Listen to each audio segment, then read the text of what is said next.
Ele dá um delayzinho aqui. Uhum. Gravando. Tá, obrigado, Cláudio. Nada?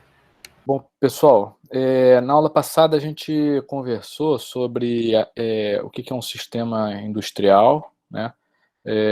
Falamos de sistemas de controle em malha fechada, falamos de alguns ataques cibernéticos, desde alguns ataques que são considerados ações de guerra cibernética, que não envolvem diretamente um sistema ciberfísico industrial, e a gente foi migrando até chegar em um caso de um ataque a um sistema ciberfísico industrial, como a gente detalhou um pouco mais aí, no caso do Stuxnet. Deixa eu abrir meu vídeo aqui, peraí. E aí a gente então falou do caso do Stuxnet, apresentou alguns detalhes ali sobre esse ataque que foi emblemático, né, e que serve de motivação para o nosso estudo. E aí agora eu vou começar a entrar em alguns conceitos de ataques em sistemas de controle em rede, que foi objeto de estudo aí da minha tese de doutorado e continua sendo, eu continuo fazendo pesquisa aí nessa área, e que uma área que ela envolve diversos conhecimentos que muitas vezes não são parte do que o pessoal da ciência da computação estuda, e aqui eu quero apresentar alguns desses conceitos, tá? Não com o intuito de esgotá-los, porque são conceitos, alguns desses conceitos que eu vou falar já já, eles são cursos específicos só para aquilo, mas eu quero apresentar de forma que vocês consigam entender o contexto desses ataques, quais são os assuntos que estão envolvidos ali, qual é o percurso que se faz para chegar ao desenvolvimento desses ataques, apresentando esses elementos para que depois vocês possam se aprofundar se tiverem interesse. Tá? Então a ideia aqui é mais mostrar os conceitos gerais, né, de assuntos ligados à teoria de controle, o que a gente vai falar um pouco hoje, modelagem, teoria de controle, vamos falar de forma bem superficial, por conta do tempo, né, e do foco do curso, mas depois vocês vão ter aqui pelo menos um vocabulário e um direcionamento de, se eu quiser me aprofundar nesses assuntos, eu sei onde buscar, tá? Então, esses ataques, eles envolvem esses conceitos, que eu vou começar hoje aqui da parte de modelagem, teoria de controle. Depois eu vou falar um pouco sobre, e aí não vai ser hoje, vai ser na aula que vem, mas eu já estou adiantando aqui, sobre algumas ferramentas de inteligência computacional que eu usei e que eu vou apresentar aqui, para que vocês possam entender depois o desenvolvimento dos ataques, que eu usei bastante dessas ferramentas, e depois a gente vai falar dos ataques em si e das contramedidas, tá bom? Eu queria só fazer algumas perguntas aqui, vocês podem responder pelo chat, talvez para ficar mais fácil, né, para não ter muito ruído. O pessoal aqui está em que período do curso de computação? Vocês podem botar aí, por favor, no chat, só para eu ter uma ideia.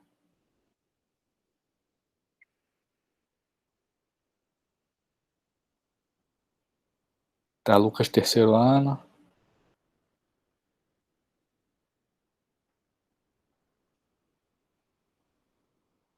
Mais alguém aí?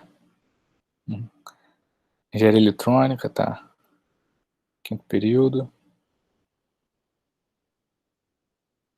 Tá, terceira engenharia eletrônica. Tá, algumas coisas que eu vou falar aqui. Tá, quarto período.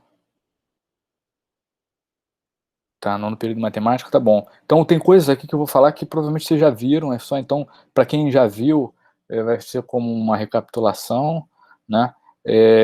Para quem não viu, fica então nesse sentido de apresentar essa base para que depois vocês possam se aprofundar, né, se for o caso. O que eu vou comentar, passar hoje aqui, deixa eu agora passar para a apresentação. Eu vou botar em tela cheia aqui para ficar mais fácil.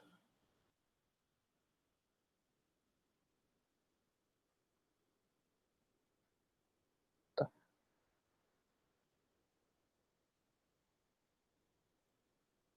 Bom, então o que eu vou falar hoje aqui é sobre taxonomia de ataques, tá? Então os ataques que a gente vai estudar são ataques que requerem um conhecimento do sistema, tá? E quando eu falo um conhecimento do sistema, é um conhecimento do funcionamento físico do sistema de controle, né?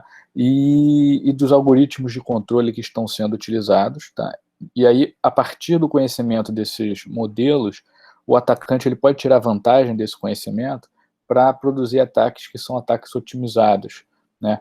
Ataques que são otimizados no sentido de diminuir o esforço do ataque, ou o número de intervenções no sistema para produzir o efeito desejado, e para isso, para que essa solução possa ser alcançada pelo atacante, ele tem que conhecer não só a parte computacional do sistema, mas também o modelo físico, já que a gente está falando aqui de um sistema físico cibernético, tá? Como também a otimização desse ataque no sentido de furtividade, ou seja, furtividade é você produzir um determinado ataque e ele ter baixa probabilidade de ser percebido ou até mesmo não ser percebido, né? Então, o atacante ele pode tirar vantagem dessas informações quando a gente trata de um sistema ciberfísico, né? Então, eu vou falar dessa taxonomia, desses ataques, da relação entre alguns desses ataques, uns que são utilizados para colher informações e tratar essas informações, outros que são ataques que utilizam essas informações coletadas e tratadas para produzir o efeito desejado. Então, essa taxonomia. E vou falar sobre a modelagem dos sistemas de controle, porque isso vai permitir que vocês entendam do que a gente está falando. Quando eu falo de obter um modelo, que modelo é esse? O que eu quero encontrar, no final das contas, né? E aí, a partir desse modelo, o que a gente faz, né? Então, esse é o conteúdo da aula de hoje. Então, sumário aqui, modelagem de sistemas lineares invariantes no tempo. A gente vai se restringir a sistemas lineares invariantes no tempo aqui, tá? Vou falar o que é um sistema linear invariante no tempo. Embora a gente, se o tempo permitir, mas no final da minha parte aqui nesse curso eu vou apresentar aqui um ataque a um sistema não linear, tá? Mas aqui o foco vai ser sistema linear invariante no tempo. Depois eu vou falar sobre o que é um controle em malha fechada, tá? O pessoal que eu vi ali do curso de eletrônica já deve ter estudado ou está estudando isso. O pessoal da computação talvez não, imagino que não. E, por fim, então, depois que a gente entender o que são esses modelos que a gente quer estudar, a taxonomia em si, né? Como é que esses ataques se relacionam. Então, vamos começar aqui pela parte de modelagem de sistemas lineares invariantes no tempo, tá? Então, assim, de forma bem sucinta, o que é um sistema linear invariante no tempo? Primeiro, ele não varia no tempo, a sua saída ela só varia em função dos sinais de entrada, tá? Ou seja, o tempo não interfere no modelo do sistema, né? O modelo ele é constante no tempo, né? E a saída, portanto, então ela não vai variar com o ΔT, ela varia em função da variação da entrada em si, né? E qualquer sistema linear ele pode ser decomposto dos seguintes blocos de processamento. Então a gente pode ter ali operações de soma, multiplicação, derivada, integral e deslocamento no tempo, ou seja, você atrasar ou adiantar um sinal por um tempo de valor constante, tá? Então isso é o que a gente chama de sistema linear invariante no tempo, e os ataques que a gente vai estudar aqui são voltados para sistemas lineares invariantes no tempo, para plantas e algoritmos de controle lineares invariantes no tempo. Só recapitulando aqui, quando eu falo planta, é o sistema físico que está sendo controlado, tá? E aí o estudo desses sistemas envolve o conceito de função de transferência, né? A gente vai modelar um sistema, a gente quer encontrar uma função de transferência, existem diversas formas para a gente encontrar uma função de transferência, a gente chama isso de identificação de sistema, tá? Quando a gente fala identificação de sistema, é a gente encontrar um modelo matemático para um sistema. E essa função de transferência, então, ela é uma representação matemática dessa relação entre entrada e saída de um sistema físico, tá? Normalmente utilizada em processamento de sinais, teoria de comunicação, teoria de controle, análise de circuitos, né? E é frequentemente utilizado esse termo função de transferência para se referir a sistemas lineares invariantes no tempo. Embora a maior parte dos sistemas reais eles não sejam lineares, eles na maior parte são sistemas não lineares, mas a gente pode simplificar e tratar eles como sistemas lineares invariantes no tempo, dentro de alguma faixa de parâmetros ali. Então, dentro de uma faixa de parâmetros nominais, muitos sistemas do mundo real que são não lineares, eles podem ser tratados como sistemas lineares, o que facilita bastante a análise dentro daquela faixa de operação.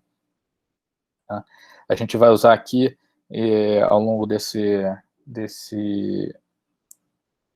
curso, a gente vai usar, por exemplo, modelos de motores, motor DC, por exemplo, que é um sistema que é muito comumente linearizado, né? Um dos ataques que a gente vai estudar um pouco mais adiante vai falar de um reator nuclear de água pesada pressurizada, que é um sistema não linear, essencialmente não linear, mas que foi linearizado para se estabelecer algumas estratégias de controle. Isso foi comprovado na literatura ser viável, e a gente vai usar também esses sistemas como sistemas lineares, embora originalmente eles não sejam, nesse conceito de dentro de uma determinada faixa de operação, né? Então, a gente vai falar de coisas aqui em 4 domínios, né? E aqui eu vou apresentar esses domínios aqui. Pelo que eu vi ali do período que vocês estão, pelo menos as pessoas que colocaram ali no chat, vocês já certamente estudaram muitas das coisas que eu vou falar aqui, então só como uma recapitulação e para a gente traçar esse caminho até entender os ataques, mas a gente vai falar aqui de transformada de Laplace, bem sucintamente, transformada Z também, bem sucintamente. Deixa eu fazer uma coisa aqui, porque eu estou com a tela cheia aqui, mas eu assim vou conseguir, peraí, eu não vou conseguir ver o chat, eu acho que eu vou ter que sair da tela cheia aqui. Tá. Deixa eu fazer uma pergunta, vocês podem me responder também pelo chat.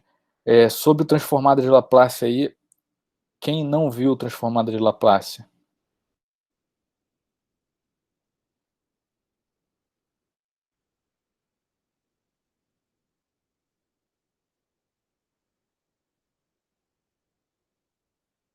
Tá, então estou entendendo aqui que... Tá, eu vi, Pedro Boechat. Alguns já há algum tempo. Tá, tranquilo. A gente não vai aqui, a gente não vai se aprofundar, como eu falei, isso daqui vira um curso, né? Se a gente for só entrar para essa parte de transformada de Laplace, se a gente for entrar só para transformada Z, a gente também faz um outro curso, então aqui eu vou passar sucintamente. Transformada Z, quem já estudou aí transformada Z?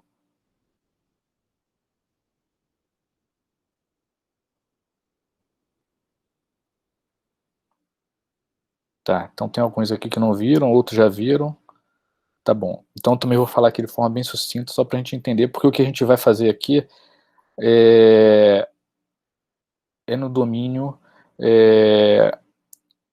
Z, ou seja, no domínio da frequência complexa discreta, tá? Então, voltando aqui para esses domínios, só para a gente entender aqui sobre o que a gente está falando, né? Esses modelos ou esses sistemas lineares invariantes no tempo, você tem uma modelagem que é no tempo contínuo, né, no domínio do tempo contínuo, ou seja, você tem uma função de t, né, e você pode representar um sistema físico, por exemplo, como um sistema mecânico de translação, que a gente vai falar aqui, um sistema mecânico de rotação, ou no caso, um sistema mecânico de rotação, um motor, por exemplo, é um sistema mecânico de rotação, a gente pode traduzir aquilo em termos de equações diferenciais, tá? Uma outra forma de a gente tratar isso é no domínio da frequência complexa, frequência angular complexa, que é no domínio de S. Então, eu vou mostrar o que é esse domínio de S, o que é a frequência angular complexa, e a passagem do domínio do tempo, de uma equação diferencial de um sistema modelado no domínio do tempo contínuo para o domínio do tempo, para o domínio da frequência angular complexa, é a transformada de Laplace. Esse é o caminho que vocês aí, pelo que eu vi, predominantemente viram, estudaram, E qual é a vantagem de se passar para esse domínio aqui da frequência angular complexa? É que as operações elas se tornam mais simples, né? Enquanto, por exemplo, eu teria que resolver um sistema aqui no domínio do tempo com uma integral de convolução, por exemplo, quando eu passo para o domínio da frequência angular complexa, isso se transforma em uma operação de multiplicação. Então, as operações ficam mais fáceis. E quando a gente está estudando a parte de dimensionamento de um sistema de controle, existem algumas técnicas que você consegue fazer análise de forma mais simples quando a gente olha o modelo nesse domínio aqui da frequência angular complexa. Então, isso aqui eu vou detalhar um pouquinho mais, não vou aprofundar muito, como eu falei, mas vou detalhar um pouquinho mais sobre a questão da transformada de Laplace e análise nesse domínio. Isso daqui, a gente pode ver aqui nessa primeira, a metade superior aqui dessa figura, é o domínio do tempo, tá? Desculpa, é o domínio contínuo, tá? Então aqui eu tenho domínio do tempo contínuo e frequência angular complexa quando a gente trata em uma transformação de um modelo do domínio do tempo contínuo, tá? Na parte inferior a gente tem aqui os sistemas discretos, tá? Então um sistema no domínio do tempo contínuo, ele pode ser transformado em um sistema no domínio do tempo discreto, tá? Então aqui é um sinal no domínio do tempo contínuo, aqui embaixo é o mesmo sinal no domínio do tempo discreto, ou seja, quando eu discretizo o meu sinal, na verdade eu pego e faço amostras desse sinal, tá? E por que a gente está falando disso daqui? Porque os sistemas computacionais, eles trabalham, eles fazem os seus cálculos, né, no domínio do tempo discreto. Então quando você está pegando um sistema, está querendo controlar, por exemplo, um sistema físico que no mundo real ele opera no tempo contínuo, você na verdade pega amostras do que está acontecendo no mundo real, no tempo contínuo, discretiza isso no tempo e transforma isso em valores que são amostrados em intervalos específicos, tá? Em uma taxa de amostragem específica, para que o sistema computacional possa processar aquele sinal. Então, o computador ele atua então no tempo discreto, tá? E esse domínio do tempo discreto ele também tem um análogo aqui no domínio da frequência, tá? Assim como a gente tem aqui no tempo contínuo, através da transformada de Laplace, a gente chega a um modelo na frequência angular complexa. Quando eu estou falando do tempo discreto e eu quero achar um modelo na frequência angular em um domínio de frequência angular complexa, só que aqui no caso uma frequência angular complexa discreta, eu vou utilizar a operação da transformada Z, tá?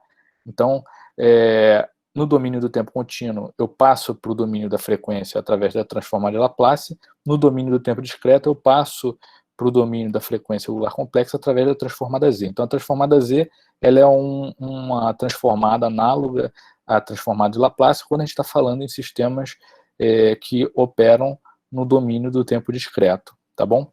Existem formas também, assim como eu posso passar aqui do tempo contínuo para o tempo discreto através de um processo de amostragem, eu posso também transformar um modelo que está representado numa frequência, no domínio da frequência angular complexa, eu também posso transformar esse modelo na frequência angular complexa discreta, tá?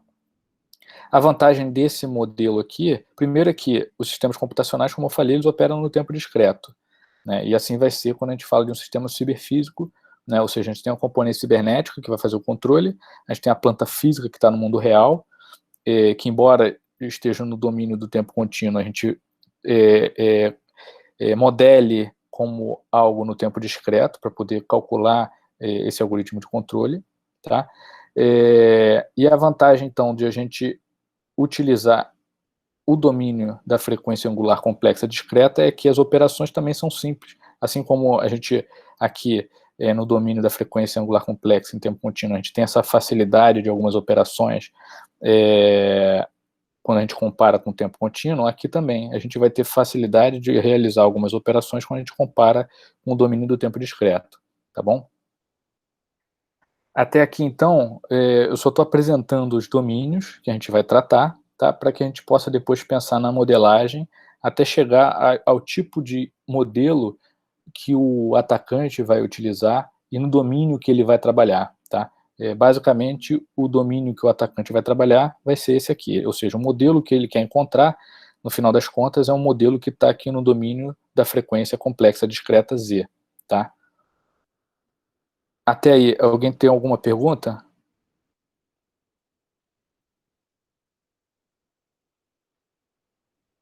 Muito bem. Então,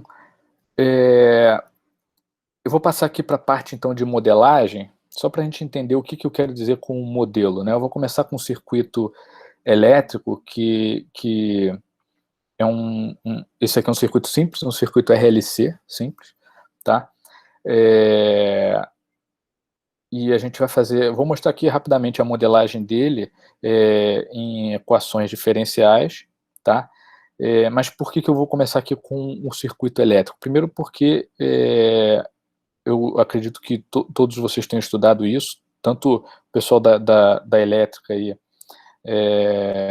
ou eletrônica nas suas disciplinas, como eu imagino, eu já não tenho certeza, depois vocês podem até realimentar aí pelo chat, que o pessoal da computação tenha visto alguma coisa disso, ou em física, ou alguma disciplina específica em relação a isso. Estou falando isso porque minha formação original é eletrônica, tá? Mas a gente vai começar aqui por ele, porque depois, a partir do circuito elétrico, você consegue também encontrar modelos de outros tipos de sistemas, tá? O mesmo tipo de análise de circuitos elétricos pode ser aplicado para você encontrar um modelo de um sistema de mecânica de translação ou de rotação, e aí quem quiser se aprofundar, eu vou indicar um livro aqui que eu acho muito bom para isso, tá bom? Então, aqui, basicamente, esse modelo aqui é um modelo que relaciona, né, um sinal de entrada, que é produzido aqui por uma fonte de corrente I, tá? Para um sinal de saída, que é a tensão no capacitor, tá? Então, na verdade, aqui a tensão no capacitor vai ser igual a tensão nos outros componentes, né? E aqui a gente tem, então, a tensão no resistor, V igual a RI, que a gente já conhece, né? A tensão no indutor é o LDI dt, e a corrente no capacitor CdVdt. Então, com base nisso, a gente pode equacionar esse circuito, tá? A partir de uma análise das correntes que entram aqui nesse nó, entram e saem nesse nó, onde a soma tem que ser igual a zero. Então, se a gente considerar aqui, olha, essa corrente entrando, né, as correntes que saem tem que ser igual a essa corrente que entra. Então, o modelo ele pode ser equacionado. Isso, quando eu estou falando aqui, isso é um processo de identificação de sistemas através de uma modelagem analítica, né? Então, eu tenho aqui que esse sistema ele pode ser modelado dessa forma. I de T, que é essa corrente, é igual a V sobre R, a corrente sobre o resistor, mais 1 sobre L integral de V de T dt. Isso daqui, na verdade, essa componente aqui é a corrente no indutor, né? E a gente tira isso daqui, mais C dV dt, que é a corrente no capacitor, tá? Então, com base nisso, a gente chega aqui a uma equação diferencial. Se a gente derivar, né, isso tudo, a gente chega nessa equação diferencial, que é uma equação diferencial de segunda ordem, tá? Então, isso aqui é um sistema de segunda ordem, porque a derivada aqui, a maior derivada é de grau 2, a derivada segunda, tá? E isso é explicado porque a gente tem dois elementos armazenadores de energia aqui. Então, a gente tem aqui um indutor, a gente tem um capacitor, tá? Então, isso daqui é um modelo do domínio do tempo contínuo para esse circuito elétrico aqui, tá? É claro que a maior parte dos sistemas ciberfísicos que a gente vai tratar, eles não são para controlar um circuito eletrônico, embora isso possa ocorrer também, tá? Mas eles são para controlar um sistema normalmente mecânico de translação, ou mecânico de rotação, ou um sistema hidráulico, ou um sistema pneumático, tá? Então, eu vou mostrar aqui uma modelagem simples de um sistema mecânico de translação, tá? E aí, deixa eu botar aqui no chat para vocês o livro, quem quiser se aprofundar, tá? Esse livro é um livro que eu acho muito bom para essa parte de modelagem, e ele mostra muito bem como fazer o que eu vou mostrar aqui rapidamente, que é modelar um sistema mecânico ou outros tipos de sistema através de um circuito, transformando ele e fazendo uma análise equivalente em cima de um circuito elétrico, tá? Então a gente chega a um circuito elétrico equivalente a partir daquele sistema mecânico, para depois, então, fazer esse mesmo tratamento, essa solução por meio de equação de Noisy, de malhas, que a gente faz em circuito elétrico, para chegar, então, a esse modelo, tá? Então, aqui, isso aqui é a modelagem do sistema mecânico de translação, domínio do tempo contínuo, tá? Então, basicamente, a gente tem aqui uma massa, uma mola e um atrito aqui, B, tá? A entrada desse modelo é uma força que é aplicada aqui a esse corpo, tá? A saída desse modelo é a velocidade da massa, tá? Então, isso daqui a gente pode ter sistemas, por exemplo, em uma fábrica que tem um comportamento similar a esse. É claro que a complexidade aumenta, a gente não vai ter só um sistema de massa, mola e atrito, vão ser um conjunto de massas e molas e atritos, né? Mas isso aqui é um sistema bem simples só para a gente entender. Então, a gente tem aqui a equação que rege aqui o papel do amortecedor, que é o atrito, né? Ou seja, a velocidade 1 sobre esse coeficiente de atrito vezes a força, tá? A força na massa aqui, né? A gente tem aqui uma massa. Então, a força ela é igual a massa vezes a taxa de variação da velocidade, ou seja, aceleração, massa vezes aceleração, que a gente já conhece lá da física, né? E a mola, a gente tem aqui, né? A velocidade da mola, né? A velocidade aqui relativa entre as extremidades da mola é 1 sobre K, que é a constante elástica da mola, vezes dF dt, tá? Taxa de variação da força, tá? Se a gente passar o K para o outro lado e integrar, a gente vai ter aquela equação que a gente já conhece de força igual a K vezes a deformação da mola, tá? Mas com base nisso, a gente pode observar que essas equações aqui, né? Essas equações, elas são muito parecidas com essas equações que a gente vê aqui para os circuitos elétricos. Então, a gente pode transformar isso daqui em um circuito elétrico equivalente para, então, encontrar o seu modelo no domínio do tempo contínuo, tá? Que, na verdade, vai ser um modelo descrito por meio de uma equação diferencial. No caso aqui, uma equação diferencial, a gente vai ver que é uma equação diferencial de segunda ordem, tá? A gente tem dois elementos armazenadores de energia, a mola, que armazena energia, né, quando ela é deformada, e a massa que armazena energia, né, cinética ou potencial, dependendo da situação. Então, a gente tem aqui a solução desse problema através de uma análise de um circuito elétrico equivalente, né? Então, a gente estabelece essa analogia aqui, né, onde a velocidade em um determinado ponto, ela seria análoga à tensão em um circuito elétrico, a força no sistema mecânico de translação é análogo à corrente, tá? O sistema de uma massa, a gente traça uma analogia com um capacitor, o funcionamento de um capacitor, tá? O atrito, analogia a um resistor, tá certo? Nessa relação de variáveis aqui, tá? E o K, constante elástica da mola, né? Nessa relação aqui com o indutor, tá certo? Então a gente pode equacionar isso daqui da mesma forma que a gente equacionou esse sistema aqui, né? A gente pode então fazer o somatório das correntes que entram nesse nó igual a zero, né? Então a gente vai ter no final das contas aqui que a força, né, vai ser igual ao coeficiente de atrito vezes a velocidade, isso é o equivalente à corrente nesse resistor, entre aspas, que é o amortecedor, mais a integral da velocidade vezes a constante elástica, isso daqui vai ser então a força na mola, ou em outras palavras, nessa analogia, a corrente em um indutor equivalente, né? E aqui a componente relativa à massa, né? Ou a corrente no capacitor M dVdt. Tá? Então, é só para mostrar que a gente consegue modelar e a gente chega, então, a um sistema aqui de segunda ordem que relaciona como entrada uma componente de força, tá? Em um sistema mecânico de translação, e a componente de saída, a velocidade, no caso aqui na massa, tá bom? Um outro exemplo, e aí isso, como eu falei, vocês podem depois pegar com mais detalhes nesse livro DASO, né? Eu vou falar aqui ainda mais do sistema mecânico de rotação, mas a gente tem outros tipos de sistema térmico, sistema pneumático, sistema hidráulico, tudo que pode ser resolvido com essa mesma metodologia, tá? E aqui, ainda nessa parte de modelagem, eu vou falar aqui então do sistema mecânico de rotação.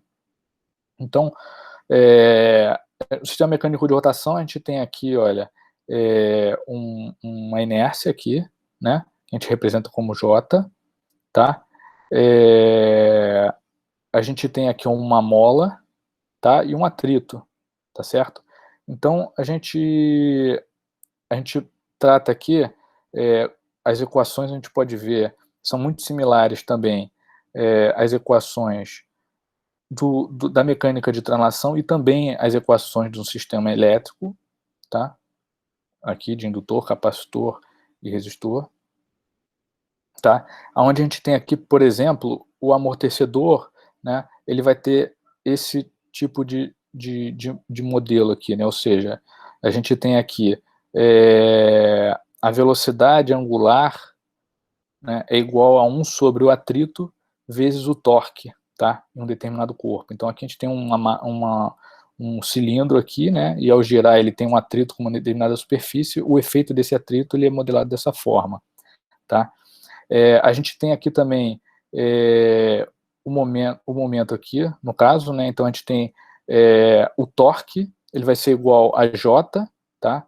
J é esse momento aqui, vezes a taxa de variação da velocidade angular no domínio do tempo, tá? E aqui, essa mola, o efeito dessa mola aqui, ele é 1 sobre K, a derivada do torque, tá certo? Então, com isso daqui, a gente também pode fazer uma análise similar. E aí, esse sistema ele é interessante porque ele é bem similar ao que a gente vai tratar em um dos ataques, que é o sistema de um motor DC, tá? Então, o motor DC, a gente vai ver que tem um modelo parecido com esse que a gente encontrou aqui, né? É um sistema de segunda ordem. Então, a gente pode fazer a modelagem do mesmo jeito, a gente pode transformar isso em um circuito elétrico equivalente, né? Onde a gente tem aqui como fonte de corrente o torque, tá? Fazendo essa analogia. A tensão, ela é análoga à velocidade de rotação em um determinado ponto, tá? A gente tem aqui a inércia como o capacitor, a gente tem aqui a mola como indutor e a gente tem o atrito aqui como resistor. A gente pode equacionar da mesma forma, a partir do equacionamento das correntes, entre aspas, nesse nó, o que seria aqui no caso o torque, a soma dos torques nesse ponto aqui específico, né? A gente pode equacionar e a gente chega então aqui a esse sistema, que é um sistema traduzido por uma equação diferencial, representado por uma equação diferencial de segunda ordem, que relaciona o torque como um sinal de entrada, né, e o sinal de saída, a velocidade de rotação em um determinado ponto, né, por exemplo, aqui nessa inércia aqui, tá? Bom, então isso daqui é só para mostrar um tipo de modelagem que é possível, né, ser feita de um sistema físico. Você conhece as características de um sistema físico, como é que é a sua construção, e a partir do entendimento dessa construção desse sistema físico, você vai lá e equaciona de forma analítica qual é a função de transferência. Na verdade, aqui a gente ainda não está fazendo a representação na frequência complexa, essa a gente está fazendo a representação em uma equação diferencial no domínio do tempo contínuo, tá? Ocorre que essa informação é útil. Se você conhece bem o modelo, você sabe como o sistema vai se comportar a uma determinada ação de ataque, né? Só que muitas vezes o atacante ele não conhece essa arquitetura. Ele pode ter algumas dicas de como ela é. Por exemplo, ele pode saber que é um motor. O motor ele tem normalmente uma equação diferencial de segunda ordem, né? Ele é representado por uma equação diferencial de segunda ordem. Agora, qual é o atrito? Qual é a massa? Qual é a mola, né? Qual é a constante elástica, qual é o valor, desculpa, da inércia envolvida, né? Qual é o coeficiente de atrito. O atacante ele não vai ter essas informações. Então, sem essas informações, o que ele pode fazer é um ataque arbitrário, ou seja, eu vou atacar de qualquer jeito, né? E vou tentar a sorte para ver se o efeito que eu quero causar vai ser atingido. Diferente quando ele conhece o modelo, tá? Mas, como eu falei, ele não tendo acesso ao projeto, ele não conhece essas variáveis. Daí, a motivação para o ataque de identificação de sistemas, né? ou seja, ele não vai fazer esse tipo de análise para se chegar a um determinado modelo. Ele vai usar outras informações para se chegar a esse modelo e, a partir de então, construir o seu ataque. Tá bom? Alguma pergunta até agora aí, pessoal? Podem interromper, tá? Se eu estiver falando aqui. O importante aqui, eu estou apresentando algumas formas de se chegar a um modelo, e o que é esse modelo, que a gente tanto vai falar, tá? Mas não estou entrando em alguns detalhes para que a gente possa, pelo menos, traçar esse percurso aí, como eu falei lá no início da aula. Tá? Mas fiquem à vontade de perguntar se tiver alguma dúvida ou alguma coisa tenha sido explicada de forma muito rápida. Bom, e agora então a gente vai pensar nesses modelos, só que em um outro domínio. Como eu falei lá, a gente tinha aqueles 4 domínios, eu vou falar do domínio da frequência complexa para um sinal de tempo contínuo. Tá? É a transformada de Laplace.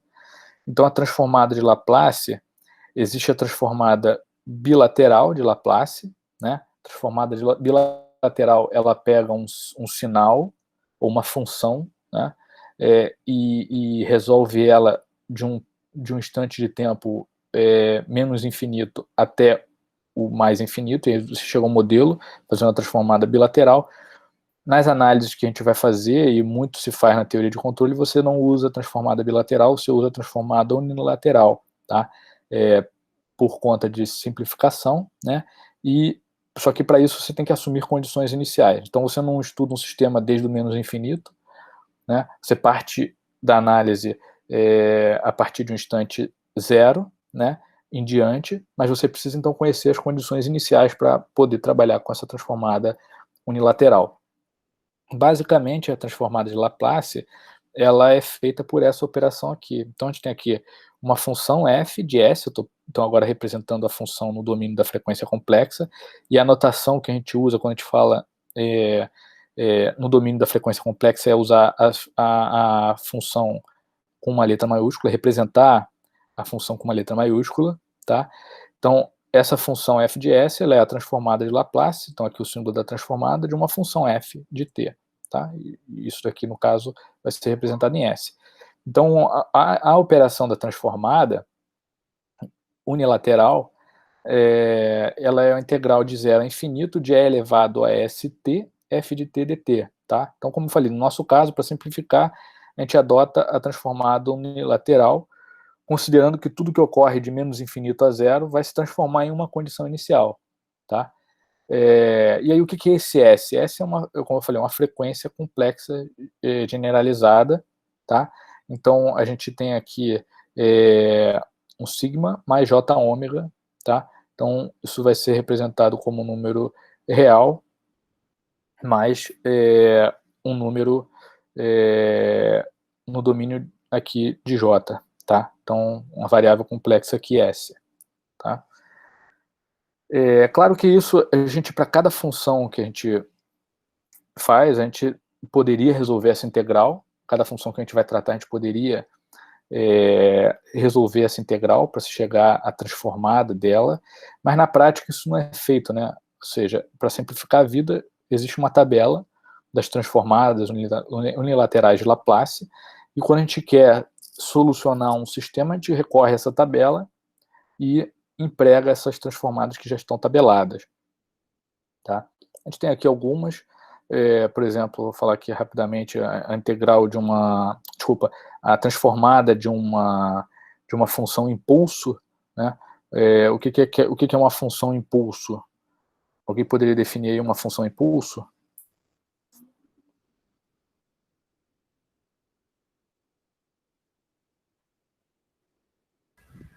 Uma função que lança um sinal no instante de tempo? Sim. E como é que é esse sinal? Você conseguiria definir?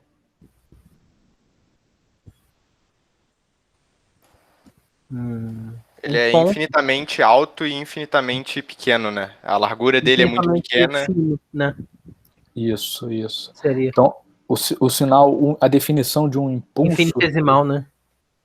Ele é um sinal que ele tem área igual a 1, a área dele, né? Se você integrar ele, a área dele é igual a 1, mas o tempo em que ele ocorre, ele tende a zero. Né? Eu digo, o tempo em que ele é zero, esse sinal ele tem amplitude, ele tem valor igual a zero em todo momento, né? Exceto no instante zero de tempo. Tá? Então, no instante de zero de tempo, ele tem um impulso que tem amplitude ali tendendo a infinito, né? E isso ocorre em um ΔT tendendo a zero, por isso que ele tem área igual a 1. Tá? Então, em cima disso que vocês falaram aí, tá certo, né? Então, é um sinal com área, definição dele, a área é igual a zero, né? E esse sinal, quando ele sai de zero, desculpa, a área dele é igual a 1, esse sinal, quando ele sai de zero e tende a infinito, isso tudo ocorre em um ΔT tendendo a zero. Então, isso é a definição de um impulso. Esse impulso vai ser importante para a gente definir algumas coisas mais para frente. Tá? A transformada do impulso, a transformada de Laplace é 1. Tá? Então, qualquer função, se você aplica um impulso, significa que você está multiplicando aquela função, quando você está fazendo no domínio da frequência complexa, você está multiplicando por 1. Né? O degrau é um sinal que ele vem igual a zero até o instante de tempo zero. Quando chega no instante de tempo zero, ele sobe para o valor igual a 1. Isso é o degrau unitário. E aí fica constante ali, naquele valor. Tá? Então, aqui tem os demais elementos aqui, desculpa, as demais transformadas de Laplace, tá? Isso está tabelado. A gente não vai passar por todas, como eu falei, isso tem lá a disciplina de cálculo que foca nisso. Eu vou falar só de mais algumas propriedades aqui para a gente entender a questão da transformação desses modelos que eu falei ali anteriormente, tá? Para o domínio da frequência complexa. Algumas propriedades aqui, existem mais propriedades, mas eu vou falar aqui de duas que são interessantes para a gente estudar agora, que é a propriedade da integração, né? Então, uma integral no domínio do tempo, quando eu falo no domínio da frequência complexa, significa eu dividir aquela função por S. Tá? Então, se eu faço a integral de f de tal, de 0 a t, né? No domínio do tempo, se eu faço a transformação dessa integral, isso significa que eu vou pegar a transformada desse f de tal, tá? Que no caso é f de s, e vou dividir por s. Isso é a operação da integral, de integração, quando eu estou trabalhando no domínio da frequência complexa. Tá? A derivada segue essa regra aqui. Tá? Então, se eu tenho aqui a transformada de Laplace da derivada de ordem n de uma função f de t, né? Então, o resultado disso no domínio da frequência complexa vai ser igual a essa equação, ou seja, eu vou ter s elevado a n vezes f de s menos s elevado a n menos 1, esse n, então, relembrando, é a ordem da derivada, tá? Vezes f de 0, tá? Isso daqui é a primeira condição inicial, menos s elevado a n menos 2, segunda condição inicial, e assim por diante, tá? Até f a derivada desculpa, até a última condição inicial aqui, né, que seria a condição inicial em f de n-1, tá? Então, quando a gente faz a integração, a gente divide por s, quando a gente faz a derivada, a gente multiplica por s, considerando as condições iniciais, tá? Quando a gente tem condições iniciais iguais a zero, né, é a mesma coisa dizer que eu estou pegando a transformada daquele meu sinal, né, transformada de Laplace daquele meu sinal e multiplicando por s elevado a n, que é a ordem da derivada, tá bom? Então, aqui, para simplificar, só para a gente ver aqui, esse daqui é o modelo do sistema mecânico de rotação, né, que a gente já mostrou ali como é que é a equação diferencial dele, tá? Que relaciona aqui um torque com a velocidade angular, tá, do sistema. Se a gente fizer a transformada de Laplace disso, observando essas propriedades aqui de integral e derivada, nesse caso assumindo as condições iniciais iguais a zero, tá? Só para simplificar aqui nessa representação, então a gente não vai considerar essas condições iniciais. Então, basicamente, a gente emprega essas operações. Então, tem aqui, olha, a transformada do torque, tá? T de S. Como eu estou fazendo a derivada primeiro, então vai ficar S, T de S, tá? É igual ao atrito, isso aqui é um valor constante, derivada da velocidade angular, então S, W de S, mais K, que é a constante elástica da mola, vezes a transformada, e aqui eu não tenho derivada nenhuma, então é vezes a transformada direta da função de velocidade angular no tempo, no caso aqui, no domínio da frequência W de S, e aqui a derivada segunda, eu vou ter aqui o J, né, S ao quadrado, porque eu tenho a derivada segunda e não estou considerando as condições iniciais, estou considerando condições iniciais iguais a zero, então, portanto, eu anulo todos esses termos, tá? Então, S ao quadrado, W de S, tá? Isso daqui, eu estou fazendo, na verdade, então, a transformada desse modelo, passando esse modelo, então, para o domínio da frequência complexa, tá?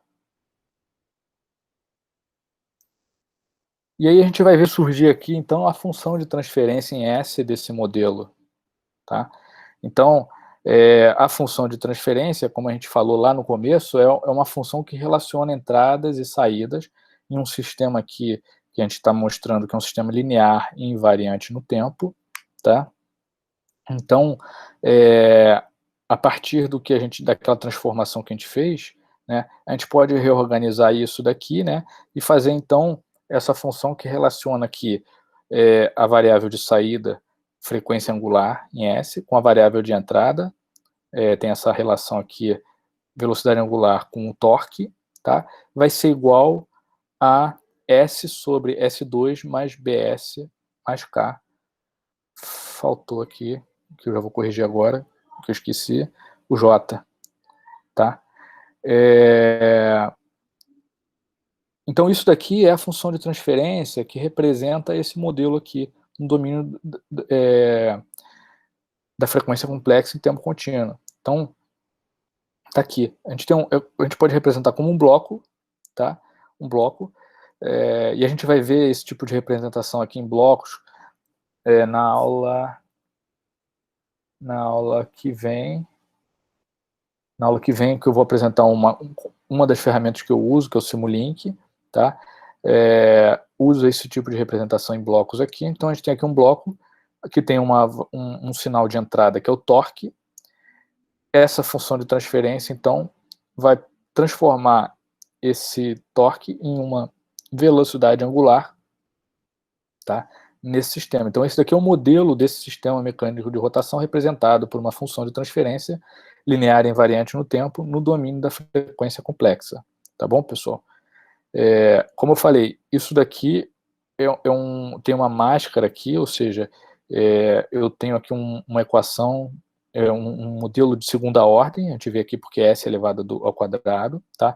É o elemento de maior ordem, então é um sistema de segunda ordem, mas o atacante ele não necessariamente ele conhece J, ele não conhece B, ele não conhece K, ele pode até saber, é um sistema mecânico de translação, de rotação, portanto, é um sistema mecânico de rotação com uma massa e uma mola, portanto, eu sei que ele vai ter uma função de transferência com esse formato, mas e aí, quais são os parâmetros dessa função para eu conseguir dimensionar meu ataque?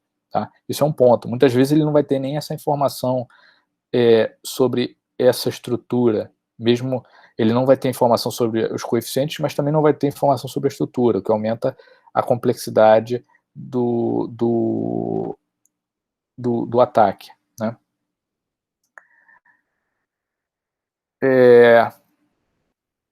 E aí, só para a gente ver aqui, eu estava falando sobre o impulso, né?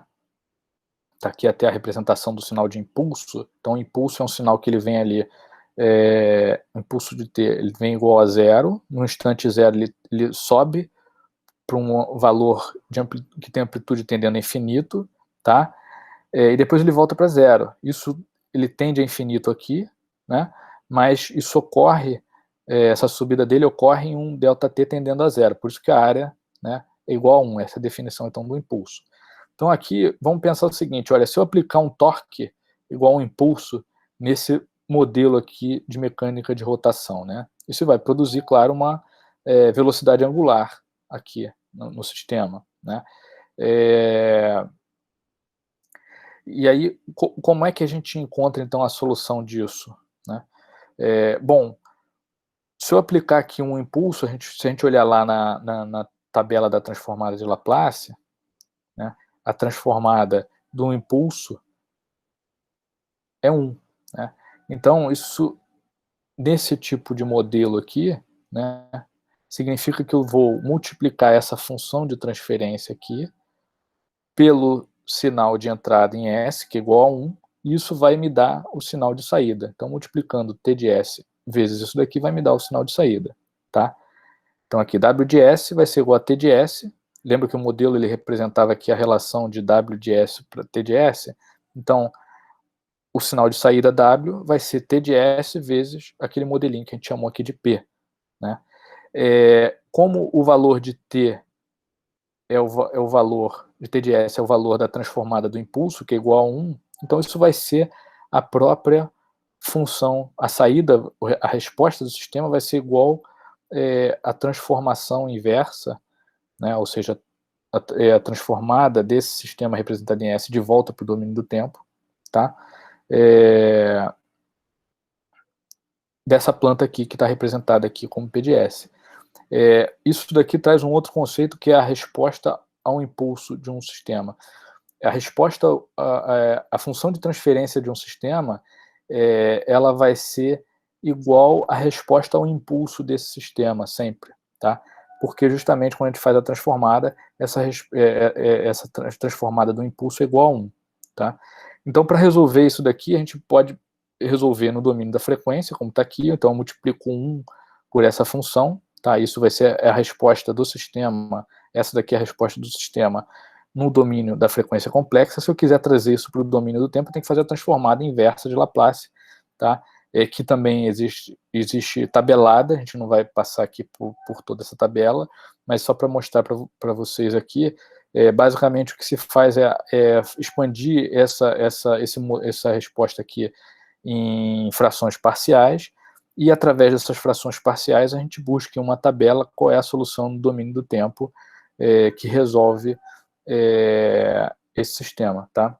Então, para esse caso aqui, quando a gente aplica um impulso, tá, nesse sistema de mecânica de rotação, a gente vai ter uma resposta similar a essa aqui no domínio do tempo, ou seja, a velocidade angular no domínio do tempo vai ter uma componente aqui exponencial, decaindo, tá, vezes um seno, tá, um seno que tem aqui uma velocidade angular, né, e esse decaimento também, tanto a velocidade angular quanto o decaimento dessa curva aqui, eles estão expressos nas raízes, que a gente chama aqui de polos, dessa função de transferência. As raízes do denominador dessa função de transferência aqui, se eu tirar as raízes, eu vou encontrar esses valores aqui, né, que vão determinar no domínio do tempo tanto o decaimento desse sinal, tá, quanto também a oscilação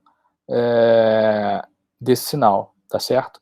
Então, isso daqui para mostrar que essa análise no domínio da frequência pode me levar a valores, né, no caso aqui os valores das raízes do denominador, que a gente chama de polos, que me dão claramente qual vai ser a forma de comportamento do sistema, ou seja, se eu encontrar as raízes daqui, através da análise dessas variáveis aqui, ou seja, esse sigma e esse φ aqui, eu consigo saber qual vai ser o formato da resposta a uma dada entrada. Tá? Esse tipo de informação é que o atacante ele vai explorar. Tá? Uma vez que ele conhece esse modelo e ele conhece o tipo de excitação que aquele sistema sofre, ele pode fazer isso analisando os sinais que estão sendo transmitidos ali naquele sistema de controle em rede, né?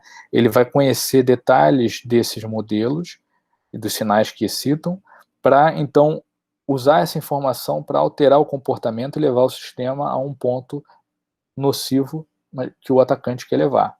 Tá?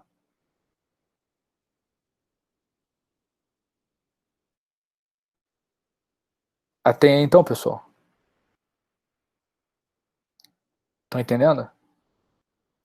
É um pouco diferente do que vocês Beleza. É um pouco diferente do que vocês vinham estudando, mas é justamente para mostrar como que os modelos físicos e os ataques cibernéticos podem se relacionar. A gente vai juntar essas peças do quebra-cabeça mais lá na frente, mas para a gente poder juntar essas peças do quebra-cabeça, a gente tem que entender o que são esses modelos físicos, quais são os domínios que a gente descreve, a gente pode usar para descrever esses modelos, né, e algumas características sobre esses modelos para a gente pensar em otimização e desenvolvimento de ataques. Tá? Como eu falei, é um sistema ciberfísico, então no ataque vai ter o efeito no domínio cibernético, mas vai ter um efeito também no domínio físico. A gente está aqui tentando entender como é que a gente conversa quando a gente fala de domínio físico. Há uma função de transferência, aqui eu mostrei uma função de transferência de segunda ordem, tá? Como eu falei aqui, tem dois elementos armazenadores de energia. O polinômio aqui do denominador é de segunda ordem, então aqui é uma função de transferência de segunda ordem, mas a gente pode representar uma função de transferência de forma mais genérica, né? Então, na verdade, uma função de transferência, ela vai ser a relação de entrada e saída de sinais, tá? E essa relação ela vai ser, então, descrita por uma fração que tem dois polinômios, um polinômio no numerador e um polinômio no denominador, tá? Um polinômio que tem ordem n no numerador e ordem m no denominador, e a gente vai ter os coeficientes aqui desses polinômios. A gente viu ali que analisando as raízes do polinômio do denominador, essas raízes a gente chama de polos, a gente consegue determinar o funcionamento do sistema. A gente pode ver se ele vai oscilar, se ele não vai oscilar, se ele vai amortecer, né? Como vai ser o decaimento disso, ou eventualmente se ele vai explodir, né? Se a gente aqui, por exemplo, chegar... Deixa eu voltar aqui, peraí.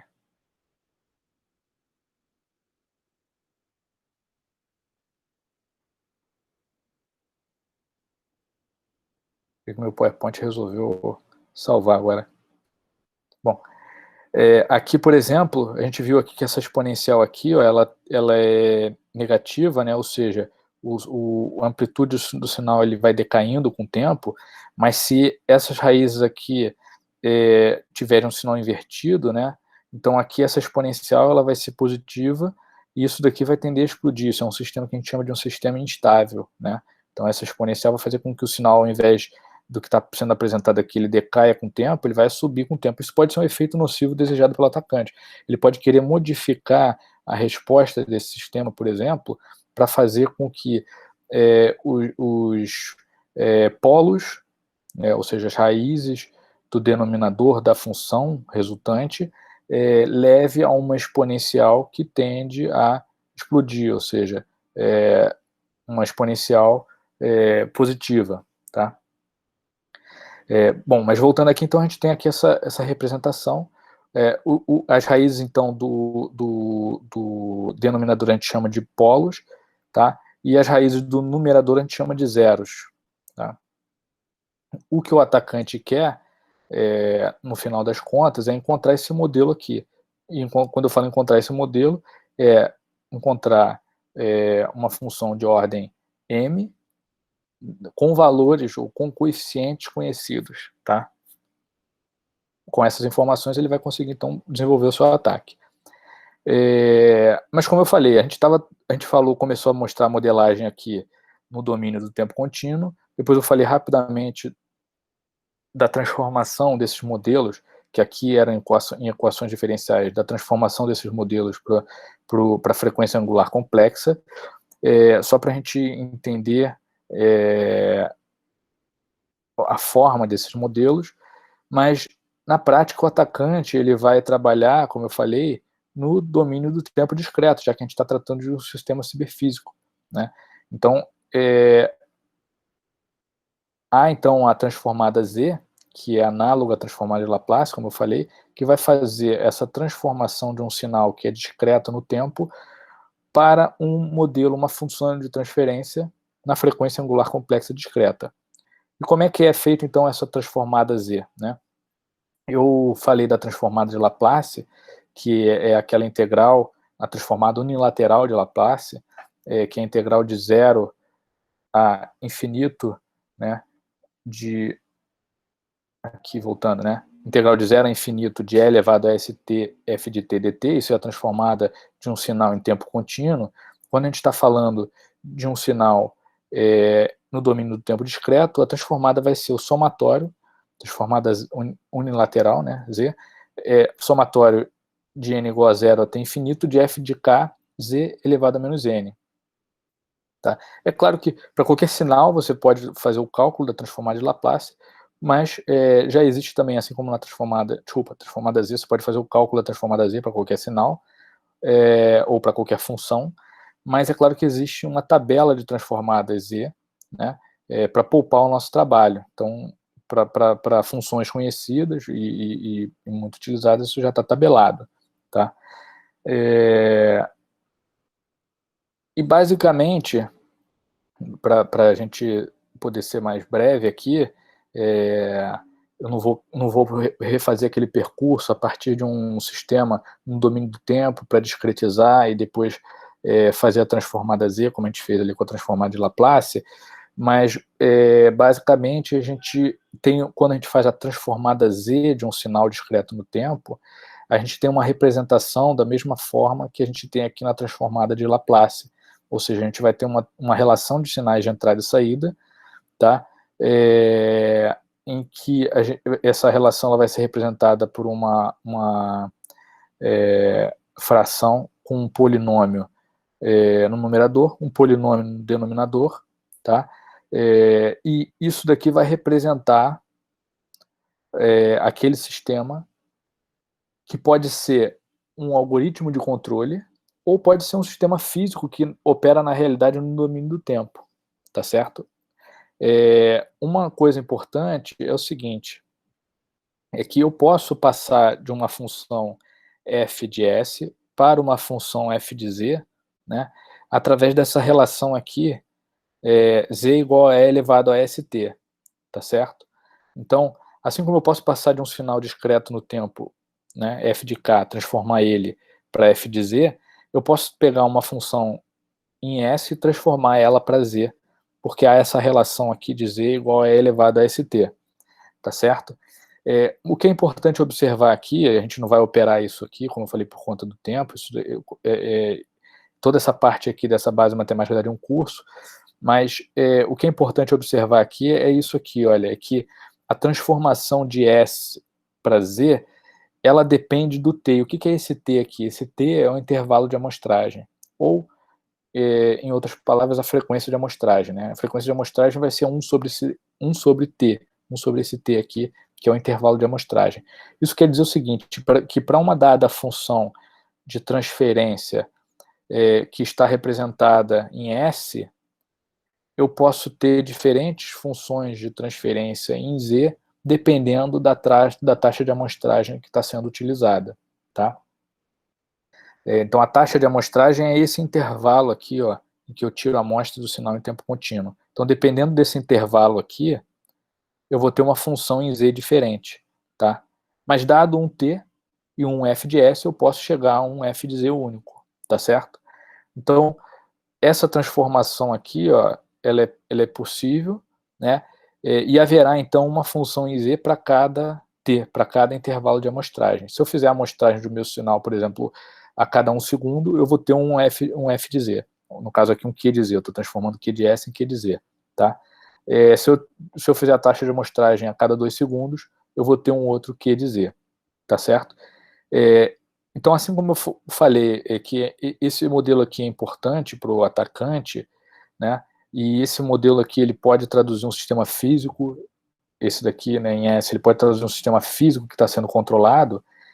Se a gente conhece a taxa, o intervalo de amostragem, e o atacante conhece isso porque ele vê o período em que as amostras passam na rede, né, que ele tá atacando, ele pode encontrar o modelo em Z. E aí, a partir do modelo em Z, ele também pode estabelecer estratégias de ataque, porque esse modelo daqui, ele representa que pode ser modelado, como a gente viu, em S, que pode ser modelado também no domínio do tempo contínuo por uma equação diferencial, e ele pode chegar a isso conhecendo o T, que ele também pode medir na rede. Tá?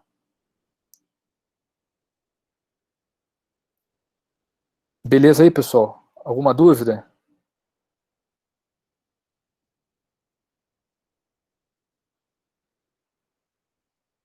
Então, o que o atacante vai encontrar e vai trabalhar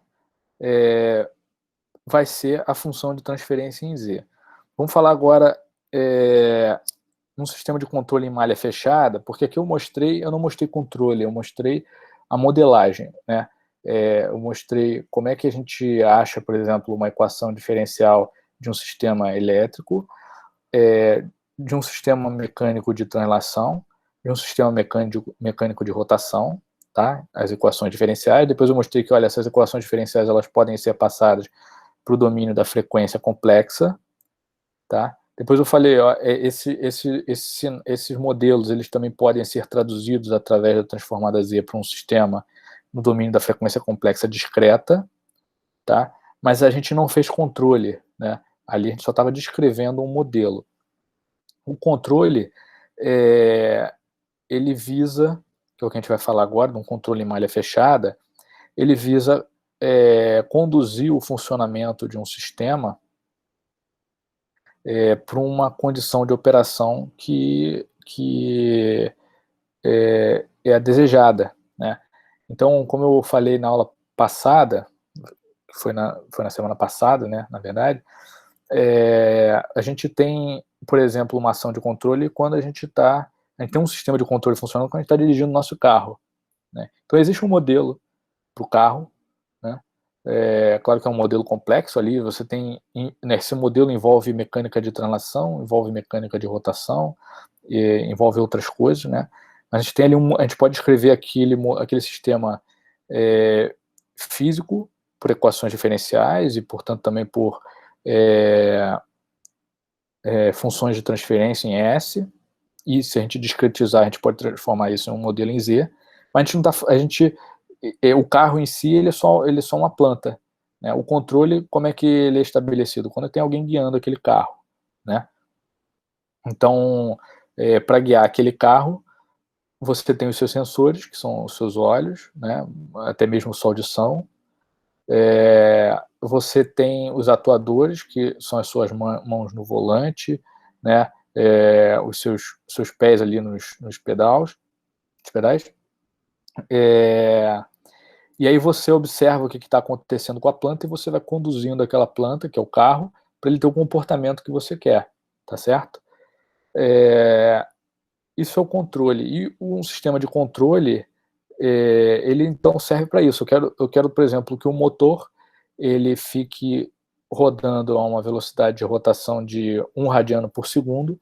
Se houver uma perturbação, o controle vai perceber aquilo, vai trabalhar para corrigir o efeito daquela perturbação e levar o sistema de volta para aquela velocidade desejada de 1 radiano por segundo, tá? Mas para isso a gente precisa estabelecer esse controle que a gente chama em malha fechada, ou seja, eu preciso medir a resposta, tá? Então tem aqui uma planta, por exemplo, eu meço a resposta dessa planta, realimento, comparo com o sinal de referência que eu quero, que é o RDS, tá? A partir do erro do que eu tenho na planta com o que eu quero, eu estabeleço uma função, uma ação de controle, né? Então tem aqui um algoritmo de controle que vai me dar um novo sinal que vai ser injetado na planta para corrigir o rumo daquela planta, tá? Então isso é o que a gente chama aqui de sistema de controle em malha fechada. A gente realimenta a saída do sistema, tá? Para, então, comparar com o sinal de referência e levar a planta ao comportamento desejado. Aqui a gente está falando, eu estou mostrando aqui para simplificar um sistema com um controlador, tá? Isso aqui, então, é o algoritmo de controle, é uma função de transferência. A gente tem a planta, tá? E a realimentação aqui ela é unitária, ou seja, eu não multiplico essa realimentação por nada, eu realimento ela diretamente, tá? Nem todos os sistemas de controle são assim, mas muitos deles são, tá? Também nem todos os sistemas vão ter uma malha só de realimentação, a gente pode ter mais de uma malha, mas a gente vai mostrar aqui um caso simples para a gente entender o que a gente quer dizer com o controle, tá? E depois o que a gente quer fazer com um ataque em um sistema desse tipo, tá?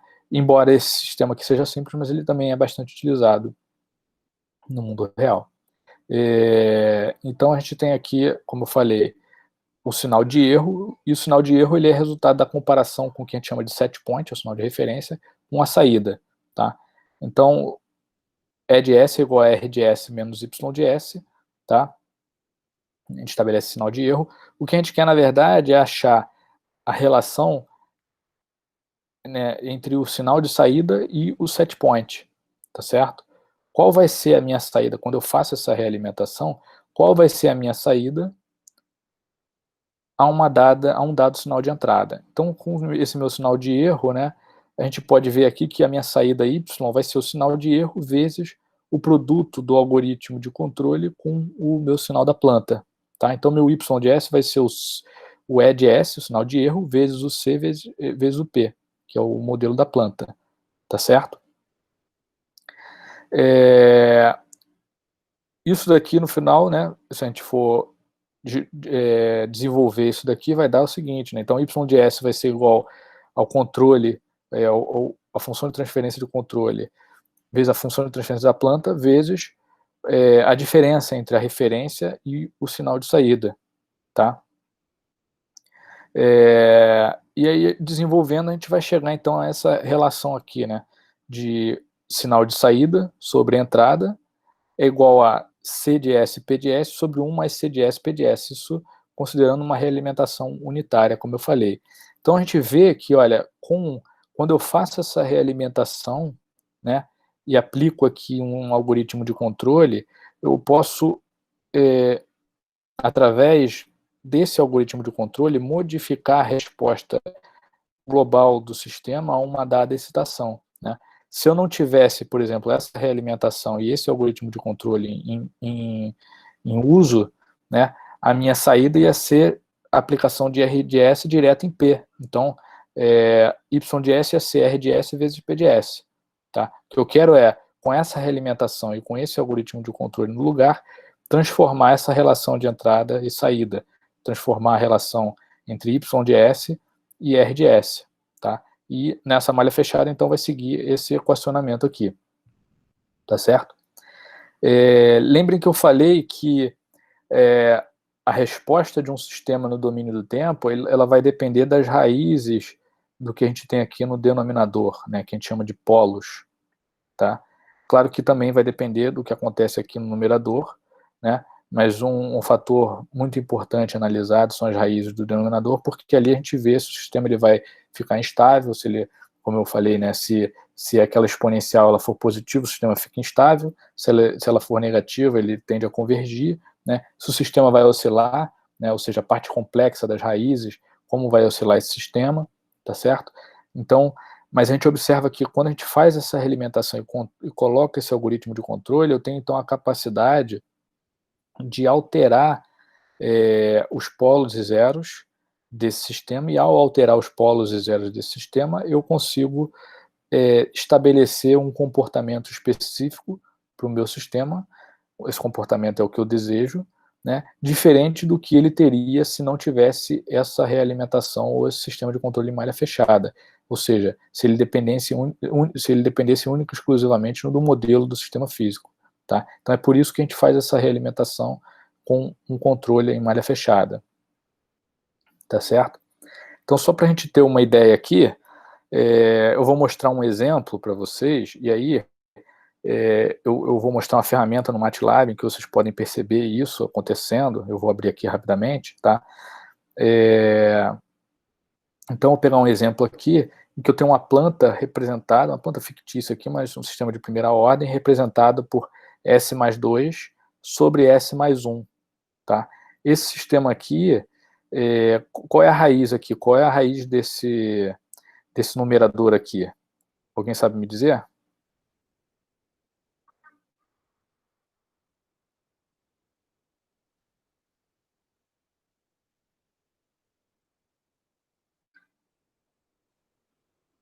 Exatamente. Miguel colocou ali, né, a raiz a raiz do denominador daquela planta, que é o que a gente chama de polo, ele é igual a 1. Né? Isso significa que é uma raiz que tem parte real positiva. Né? E essa parte real positiva, se a gente for na transformada inversa de Laplace, for lá nas tabelas, isso leva o sistema a uma condição de instabilidade. Né? Vamos só mostrar aqui. Peraí, deixa eu voltar aqui na tabela. Mas isso significa uma transformada inversa é uma exponencial.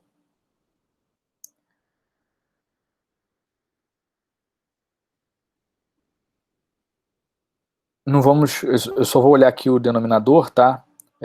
Não vou olhar o numerador, mas só para a gente perceber aqui, né? Quando a gente tem aqui, olha, a transformada inversa de uma função de transferência, por exemplo, 1 sobre S mais A, né?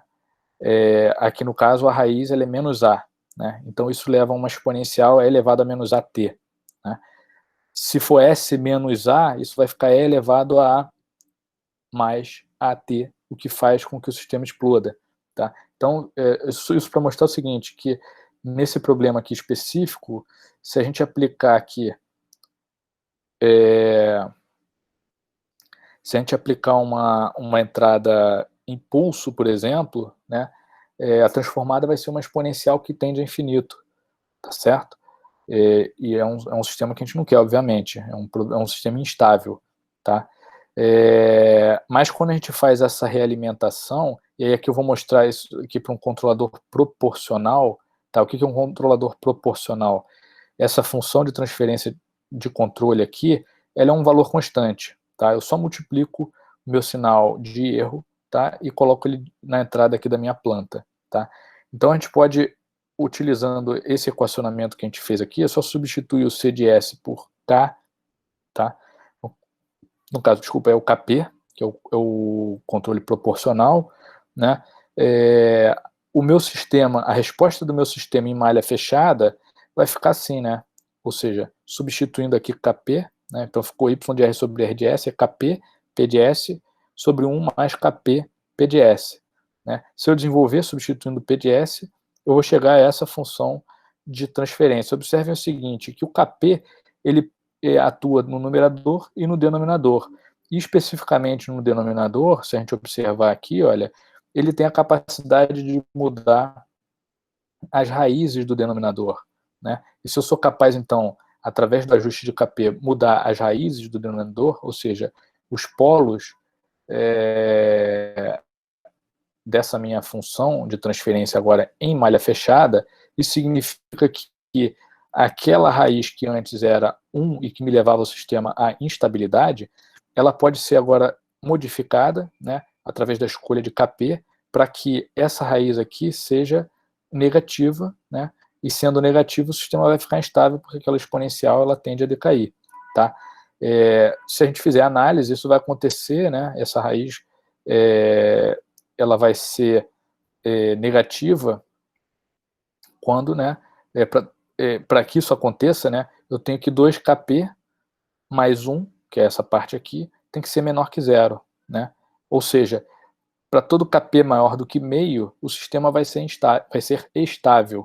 Tá? Isso para mostrar o seguinte, que um controlador proporcional, né, onde eu realimento o meu sistema, né, e multiplico o sinal de erro por um valor constante, o fato de eu estar fazendo essa multiplicação em um sistema com essa realimentação, eu consigo alterar as raízes do denominador, ou seja, os polos da minha função de transferência em malha fechada, né, modificando aqui a condição do sistema. Um sistema que ele era instável, ele passa a ser estável. Eu vou mostrar isso rapidamente aqui pelo MATLAB. Vocês podem, quem tiver um MATLAB aí, depois pode experimentar. Tem esse comando aqui que é SysOtool, tá? SysOtool, ele vai abrir uma ferramenta de análise do lugar das raízes, né? Porque conforme a gente vai modificando esse K, as raízes do sistema vão mudando de lugar em um plano complexo, que é o que eu vou mostrar aqui. E a gente consegue, então, através dessa mudança da posição das raízes, levar o sistema a uma condição ou a um perfil de funcionamento desejado. Tá? Só para explicar aqui, esse comando, então, SysOtool, ele chama a ferramenta, TF define a função de transferência, e a definição dessa função de transferência, ela é, você bota aqui os coeficientes do numerador e os coeficientes do denominador. Então, a função de transferência é essa, S mais 2, então é 1 e 2, tá? O denominador é S menos 1, então aqui fica 1 e menos 1, tá? Deixa eu abrir aqui o MATLAB só para mostrar, para a gente ver a atuação desse controle graficamente aqui. Só um minutinho que eu vou ter que... Eu vou ter que chavear aqui minha tela, peraí. Enquanto eu chaveio aqui, alguém quer perguntar alguma coisa?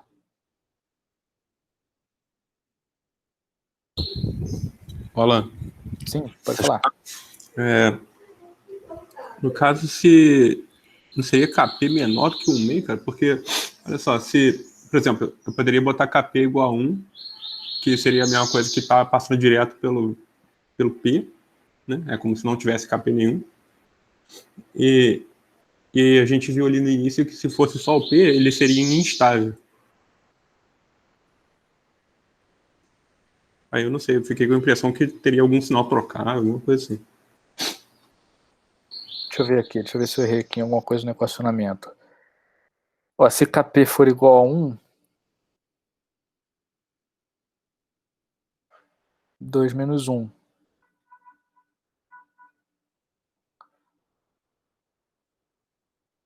Sim, é. Não, é isso aqui mesmo. Ó, por exemplo, você falou do exemplo de KP igual a 1, né? Isso. Então, para KP igual a 1, o que a gente vai ter aqui? Olha, a gente vai ter 2 menos 1, certo? Que vai dar 1, né? Sim. E a raiz, então aqui a raiz vai ser menos 1. Concorda? O S para zerar isso daqui, né? Ele vai ter que ser igual a 1, concorda? O S para zerar. Na verdade, o S multiplicado por isso daqui, né? Mas se a gente está tratando só do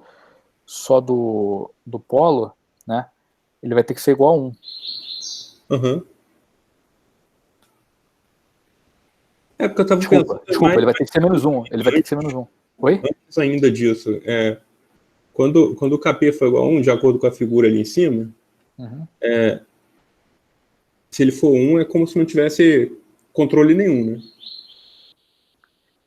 Não, você tem um controle, o KP, ele sendo 1, você tem um controle em malha fechada, né? E ele já seria suficiente, quer dizer, eu não precisaria nem botar o KP.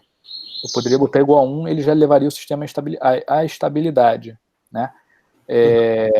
O que eu estou fazendo a comparação é se não houvesse nenhum sistema de controle, ou seja, se eu pegar o PDS aqui, né, não realimentar, certo? Ah, tá. Então esse aí equivale a ele nem realimentando. Nem realimentado, exatamente. Ah, entendi.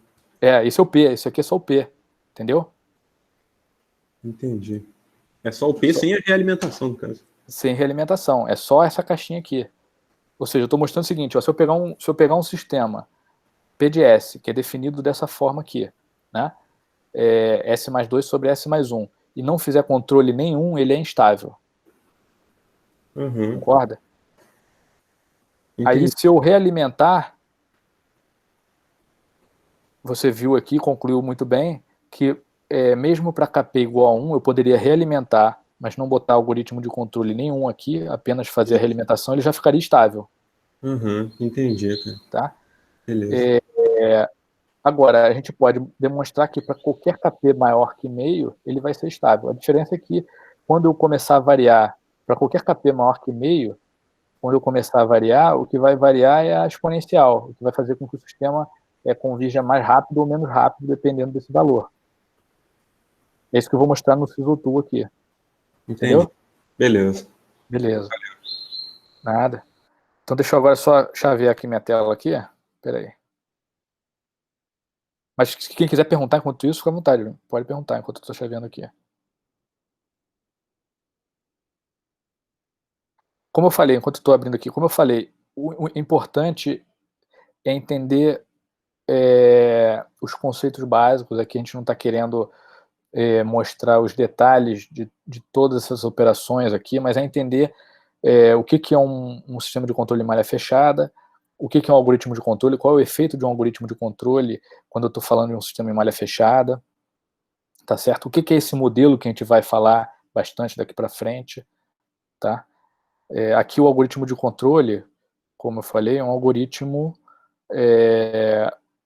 proporcional. Existem outros, vou falar aqui rapidamente, tá? É um controle proporcional, tá? Que é o mais simples, mas só para a gente mostrar o efeito dele em um sistema de controle em malha fechada. Eu vou... Posso fazer outra pergunta? Claro. A transformada de Laplace ali do sistema aí, ele pode ser usado assim como uma assinatura para poder reconhecer que tipo de sistema está sendo... Sim. Porque se você só ler o sinal ali, você não sabe o que é. Tá ali de tempos em tempos um sinal. E você pode obter uma assinatura daquilo ali e comparar com uma tabela de um monte de coisas e, esse aqui é aquele equipamento. Exatamente. Isso aí você já está entrando na linha de raciocínio do atacante, que é o exercício que a gente faz, né? Uhum. Isso é igual na guerra, né? A gente estuda o ataque para pensar na defesa, né? E esse exercício é importante, pensar o que o atacante pode querer fazer com aquela informação, né? Uma coisa é você dimensionar um ataque, outra coisa que é nessa linha que você está falando, do que eu entendi, e que é válida, com certeza, que é selecionar um alvo, né? Ou seja, você tem um sistema de controle, você tem um switch que tem algumas plantas, um switch industrial, e algumas plantas estão conectadas ali, né? E alguns controladores, e aí você quer selecionar o teu alvo. Então aí você tem um motor DC ali, você tem um motor DC simples, sistema de segunda ordem, você tem um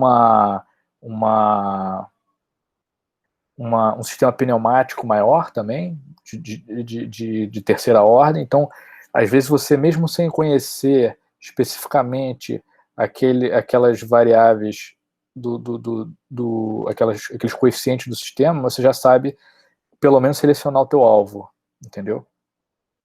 Ou se você está falando em um sistema de controle em rede sem fio, em que você está lá do lado de fora de uma indústria, tentando, por um acaso você conseguiu acesso à informação, seja por engenharia reversa, você conseguiu ter acesso àquela informação, você conseguiu a chave criptográfica para poder ler o dado que está sendo transmitido e tal, e agora você quer selecionar o teu alvo para fazer um jamming e derrubar uma determinada planta, né? Então você pode fazer uma análise desses sinais e aí você pode selecionar qual é o teu alvo e eliminar outros que pelo perfil não se encaixam nessa assinatura que você falou, entendeu?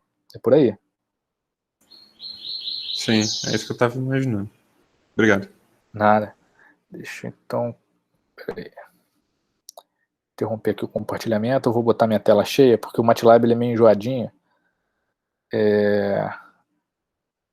Ele... Quando eu boto para abrir mais de uma janela, ele não compartilha. Ele só compartilha uma janela só. Eu vou ter que botar a tela inteira. Peraí.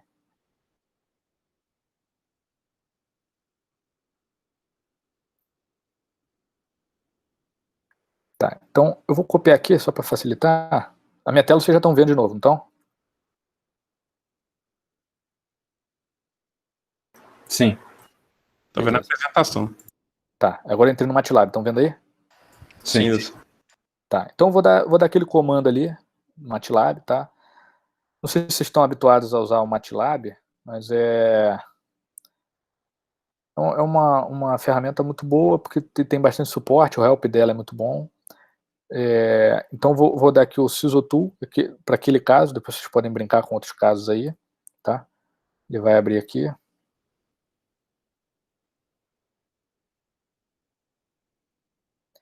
Aqui eu estou carregando por padrão, se vocês olharem na explicação dessa função aqui, SysOtool, você pode carregar mais de uma coisa. Eu estou carregando só a planta. Quando a gente bota só uma função de transferência, ele automaticamente entende que eu estou carregando só a função da planta. Mas se eu quiser, eu posso carregar a planta e uma função de controle, aí eu vou ter mais de uma função de transferência aqui. Eu posso carregar uma função de realimentação diferente da unitária, que a gente aqui está trabalhando com uma função unitária, né? Posso trabalhar com uma função que não seja unitária, então eu posso trabalhar com um sistema discreto no tempo e contínuo no tempo. Para simplificar aqui, eu vou mostrar um sistema em S, tá? Não vou botar em Z, mas você pode colocar em Z também, tá? Então, vocês estão vendo aqui, tem alguns tipos de plot, não vou passar por todos eles, mas tem alguns tipos de plot que você pode usar para levantar o funcionamento do sistema, né? Ou analisar o funcionamento do sistema. Um deles é essa representação que a gente tem aqui, que a gente chama de lugar das raízes, né? O root locus, que também eu não vou entrar em detalhe, quem quiser depois estudar sobre isso, tem nesse livro Daso, tá? Mas basicamente ele mostra como você pode avaliar o deslocamento das raízes de um sistema conforme você varia os parâmetros de controle, tá? Porque, e aí quando eu falo das raízes, eu estou falando dos polos da função de transferência, visto que a gente, como viu ali nas apresentações anteriores, através da modificação dos polos, a gente pode determinar o funcionamento do sistema, tá? Então, basicamente, esse plano aqui é um plano que ele é complexo, então a gente tem no eixo aqui horizontal, a gente tem aqui os números reais, no eixo vertical os números complexos, tá? E a gente vê aqui, nessa linha aqui, né, é o lugar que as raízes do denominador, daquela função que eu mostrei, pode assumir, tá? Então, conforme eu vou variando o k, o polo, e ali é um polo só, né? Ou seja, só tem uma raiz no denominador, ele vai se deslocar em torno dessa linha aqui, ó, tá? É claro que dependendo do sistema, isso não vai ser uma linha comportada como essa, né? A gente vai ter curvas por aqui onde os polos vão se deslocar, tá? No caso aqui é um único polo e ele vai se deslocar conforme eu vario o k, ele vai se deslocar em cima dessa linha. E a gente vai perceber justamente aquilo que está equacionado lá no slide, né? Que o sistema ele vai ser estável para todo Kp maior do que meio, né? Para todo ganho maior do que meio.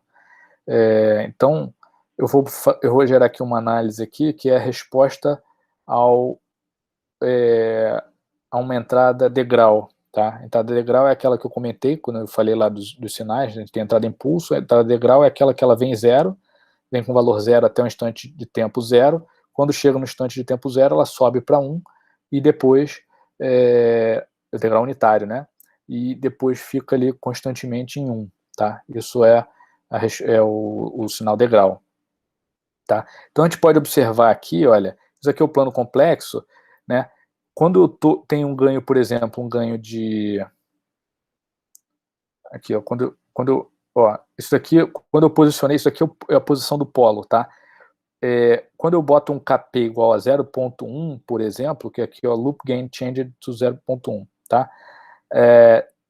Isso significa que a raiz do meu sistema em malha fechada, ela é positiva, tá vendo? Ela é maior do que zero, ela está aqui um pouco acima de meio, tá? Isso significa que o sistema, como eu falei, ele vai ter uma exponencial positiva, ou seja, ele explode. Se a gente olhar aqui, olha, vou botar aqui a legenda, tá? A saída do sistema é essa linha aqui, ó, resposta em malha fechada, né, para uma dada entrada R, uma saída Y, tá? Então o sistema aqui, olha, ele explode, ele é uma exponencial positiva. Por quê? Porque a raiz, ela é positiva, tá certo? Conforme eu vou aumentando o ganho, né, aqui o ganho, como eu falei, está 1, conforme eu vou aumentando o ganho, né, até chegar ali a meio, por exemplo, vai ser difícil cravar no meio aqui, porque eu passei um pouquinho de meio. Tá. Mas ali, aproximadamente meio, 0.532, passou um pouquinho, né, o ganho de meio, né, a minha raiz ela já passa a ficar aqui, ó, na metade esquerda do plano complexo, ou seja, ele tem parte real negativa, e essa parte real negativa significa que a resposta no domínio do tempo ela vai ser uma exponencial negativa, né? Então, vai ser E elevado a menos alguma coisa t, ou seja, o sistema não vai explodir, mas ele vai convergir para um valor e vai se acomodar naquele valor. Isso é uma das coisas que se quer num controle, ou seja, eu não quero um sistema instável que vai explodir, eu quero que ele convirja para um valor estacionário, né, e que eu vou poder ajustar com parâmetros de controle, com set point, mas que ele convirge e não fica instável, né? Então, se eu for aumentando mais ainda isso daqui, né, vocês vão ver que, deixa eu diminuir de novo aqui, ele vai convergir mais rapidamente. Então aqui, olha, para um ganho aproximadamente meio, né, ele converge ali mais ou menos ali entre 300 e 400 segundos. Se eu aumentar ainda mais esse KP, eu faço ele convergir mais rápido, né? Então, por exemplo, se eu estou falando de um elevador, eu vou botar aqui um ganho bem maior, ó, e aí ele já convergiu na ordem ali de 3, 4 segundos, né? É claro que aqui eu não estou me preocupando com o valor final, tá? Eu estou só mostrando aqui o tempo de convergência, tá? Então, se eu estou falando de um elevador, eu não quero que o elevador ele demore... Eu quero subir para o 5º andar, né? Aí, imagina que eu estou usando um sistema de controle desse, em malha fechada, e eu estou usando um ganho meio, né? Assumindo que essa planta descreve o elevador, não é o caso, mas assumindo. Então, imagina que eu vou ter ali um tempo de acomodação, eu vou chegar no 5º andar com 200 segundos, 300 segundos, 400 segundos, né? Na verdade, para eu acomodar, para eu conseguir parar. Então, vejam que eu vou ficar um tempão esperando ali só ele me nivelar com o chão do 5º andar, né? Não é isso que a gente quer. Então, a gente pode, através do ajuste da variável KP, como a gente está observando aqui, eu posso acelerar esse processo, de forma que ele fique um tempo de acomodação confortável para quem está dentro, para não dar um solavanco, né? Mas que não demore muito tempo também para parar no 5º andar, tá? Então, só para a gente entender o que isso representa aí, um problema prático, né? Agora, para o atacante conhecer o modelo, ele pode manipular o sistema para fazer o sistema dar um solavanco, por exemplo, né? Ele vai acomodar muito rápido, ou ele pode fazer o sistema demorar muito tempo para acomodar, porque ele conhece o modelo, então ele pode trabalhar como man in the middle ali, para modificar o desempenho dessa malha de controle, ou mesmo se ele for muito mal, né, ele bota lá o sistema para uma condição instável, e aí o elevador explode, né? Ou seja, ele vai acelerar muito, e aí é claro que a gente está tratando de um sistema linear, o elevador ele não é linear, como muitos problemas no mundo real, a gente trata com linear para uma faixa de operação. O que vai acontecer é que o elevador, ele, por exemplo, ele vai descer com tudo, por exemplo, e vai cair no poço, né, alguma coisa do tipo. Ou seja, ele vai ter um comportamento instável, tá? Então, só para vocês terem uma ideia, e esse tipo de ferramenta pode ser utilizada para o atacante para projetar o seu ataque. Uma vez que ele conhece o modelo, ele pode usar esse tipo de ferramenta para projetar o ataque. Ou a gente pode ter um algoritmo que vai trabalhar de forma similar a essa ferramenta para fazer um dimensionamento autônomo do ataque, que é uma das coisas que eu vou falar mais para frente. Tá bom? Então, todo mundo está acompanhando aí o porquê mostrar, primeiro, entendendo essa lógica, ainda que não com profundidade, sobre os algoritmos de controle, etc., mas o porquê de um controle em malha fechada, o porquê de uma função de controle, ainda que seja um controle proporcional, né, para que eu possa, aí eu não estou falando agora do ponto de vista de atacante, estou falando de quem projetou o sistema, para que eu possa ajustar o comportamento do sistema. O atacante ele vai querer estragar o funcionamento do sistema, tá? É claro que a gente não tem só esse... aí eu ia passar aqui para uma outra coisa, mas deixa eu só ver que eu tinha separado um outro exemplo aqui. Assim, só mostrar mais esse exemplo aqui, antes de falar do controle proporcional integral e derivativo. Eu acho que pelo nosso tempo, a parte de taxonomia de ataques vai ficar para a próxima aula, para não parar no meio, tá? Eu quero pelo menos concluir essa parte aqui de controle em malha fechada e modelagem. Então, deixa eu mostrar aqui agora só mais um outro exemplo, tá? Porque vocês viram ali um sistema em que só tinha raízes reais, né? Eu vou mostrar aqui um que tem raízes complexas, tá? Então, estou usando aqui uma outra função de transferência. A função de transferência agora da planta, ele é 1 sobre S2 mais S menos 2, tá? Ou seja, a gente tem aqui, originalmente, tá? A gente tem duas raízes, dois polos, tá? Que são reais. Então esse sistema aqui ele não tem nenhuma componente que o faça oscilar originalmente. Aí eu estou falando só de PDS, relação de entrada e saída aqui de PDS, tá? Só que é um sistema que ele é instável, porque uma das raízes aqui ela é positiva, então que leva aquela exponencial é elevado a mais alguma coisa t, que faz com que o sistema exploda. Essa componente aqui não, ela não faz o sistema explodir, mas essa daqui faz, tá? Vamos analisar como é que é a atuação desse controle proporcional aqui nesse tipo de sistema, tá? Então, observem, aqui é o lugar das raízes, vejam que ele mudou um pouco, tá? Deixa eu traçar aqui a análise no domínio do tempo.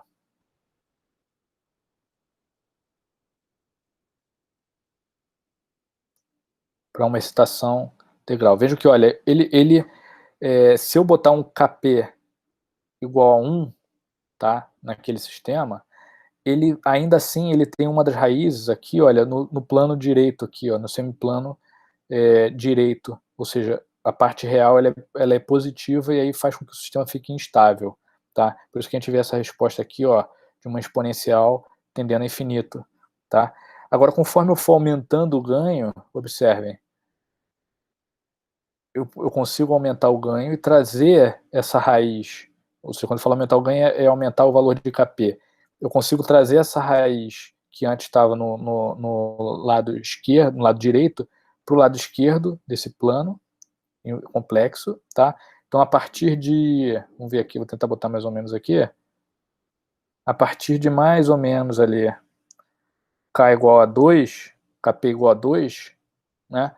O sistema passa a ficar estável. Deixa eu passar aqui, ó, passar um pouquinho só, vocês vão ver que ele ficou estável, tá certo? Para Kp aproximadamente 2. Igual a 2 ele fica estável, tá?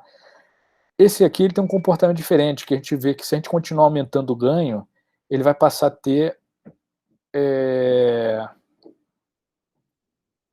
raízes complexas, que ali a gente tinha raízes só reais, ele vai passar a ter raízes complexas, tá? E aí o sistema passa a ter um comportamento oscilatório, tá?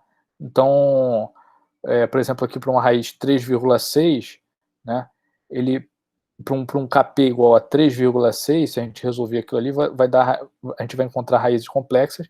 No caso aqui é um caso subamortecido, em que eu tenho uma componente senoidal, tá, e multiplicada por uma componente exponencial. Então essa senoide ela vai decaindo de amplitude com o tempo, tá? Que pode ser problemático ou não, dependendo da planta, tá certo? Mas a gente, através do ajuste daquele Kp, a gente pode não só tirar ele da condição de instabilidade, que é esse caso aqui,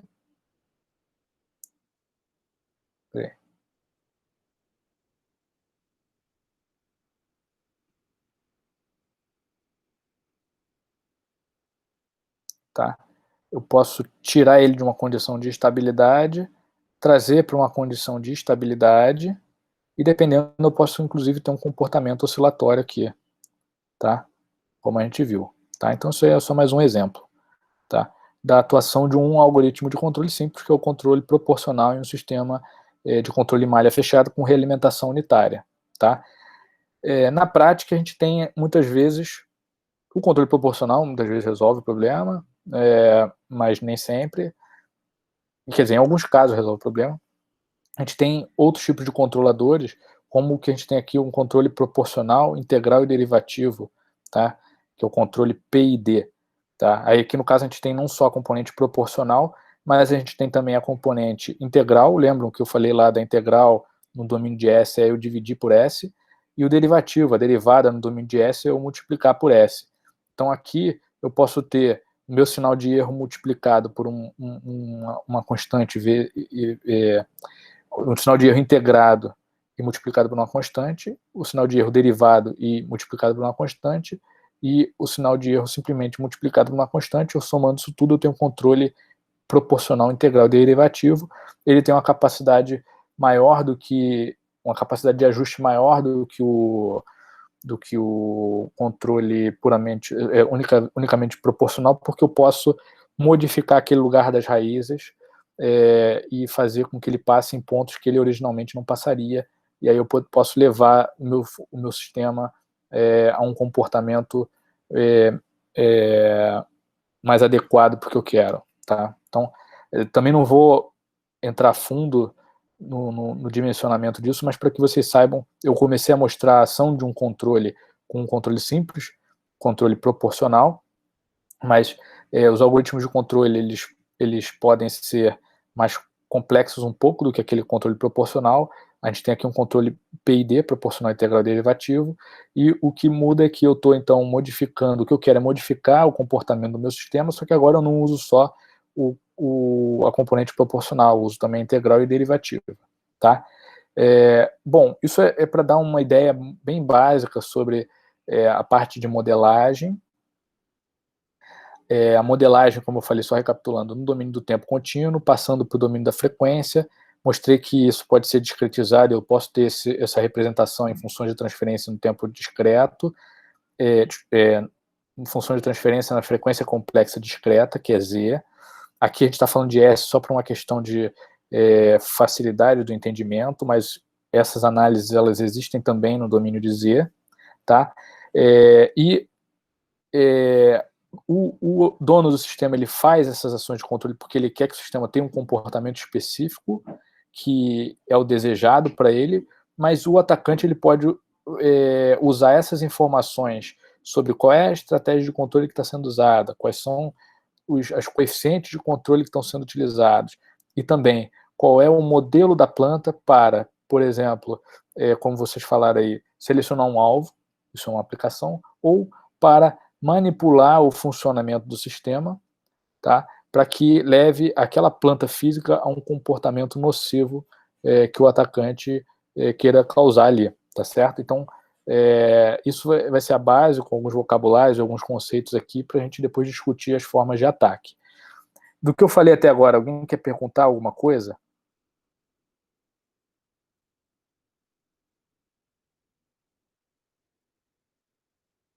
Beleza? Bom, eu vou, pela hora, eu vou deixar parte da taxonomia dos ataques para a aula que vem. Até vai ser, não é ruim não, até é bom, porque aí a gente já emenda depois nos ataques de identificação de sistemas, e aí a gente já fica tudo ali alinhado na mesma aula, tá? Então, essa parte de taxonomia eu vou deixar para a aula que vem, e não tendo, deixa eu interromper aqui meu compartilhamento, agora que eu vi aqui um comentário aqui, peraí. Deixa eu ver aqui. Miguel perguntou do livro, né? O livro é esse daqui, o Miguel, deixa eu pegar aqui, não sei se você estava aí na hora que eu postei, eu vou postar de novo, tá? O livro que eu recomendo quem quer estudar essa parte de modelagem e a parte de análise do lugar das raízes, eu recomendo esse livro aqui, ó, Linear Control Systems, Analysis and Design, de Dazo. E esse livro, a versão mais nova, ele tem até online, tá? Se vocês procurarem, vocês vão achar o PDF. Se não acharem, me mandam uma mensagem aí que eu acho que eu tenho ele aqui, eu safo vocês. Esse livro, ele é muito bom. Tem outros livros que o pessoal usa bastante aí na área de controle linear e variante no tempo, por exemplo, o Gata, o pessoal lá da eletrônica deve ter estudado nele, ou está estudando, ou vai estudar em algum momento. Mas eu gosto muito desse livro, esse Dazo, da parte de modelagem e da parte do root locus, tá? Então, respondendo a tua... uso LAT, né? O LAT para sinais e sistemas, né? Você deve usar lá naquele livro Sinais e Sistemas, que também é bom, também é muito bom, tá? Mas ele, se eu não me engano, eu acho que ele não fala de root locus. E a parte de modelagem, eu acho que esse Dazo aqui é melhor, tá? Mas também é um bom livro, tá? O LAT é muito bom. Então, quem quiser dar uma olhada aí, cadê? O Miguel também botou... Tem os elevadores que já abrem antes de nivelar mesmo. Pois é, isso vai da implementação, né? Mas o ponto é o quão essas informações podem ser importantes para o atacante. É isso que a gente vai discutir aqui. Por enquanto a gente está falando só do controle, dos conceitos básicos ali, do que é um controle e tal, mas a gente depois vai começar a ver como essas informações podem ser utilizadas por um atacante, tá? Isso a gente vai começar a tratar melhor a partir da discussão da taxonomia, que é o início da aula que vem. Tá bom, pessoal?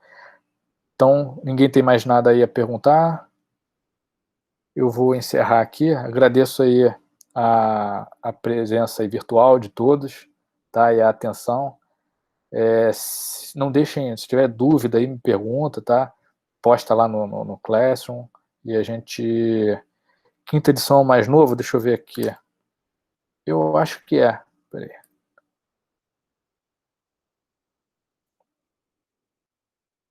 Eu acho que é o mais novo.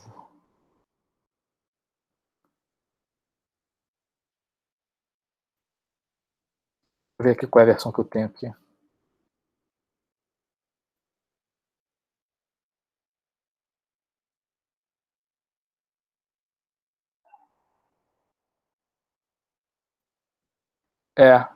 Isso mesmo. E essa edição ela já traz a parte de MATLAB. Essa é a versão mais nova. Tá bom? Beleza, então tá. Mais uma vez aí, obrigado, pessoal. E não deixa acumular, se tiver dúvida aí, pergunta, tá bom? A gente se vê então na terça-feira, aula comigo, tá bom? Um abraço. Valeu, aí a todos. Obrigado Boa pela tarde. aula. Valeu, professor. Boa tarde. Valeu, pessoal. Obrigado. Tchau, tchau. Nada, tchau.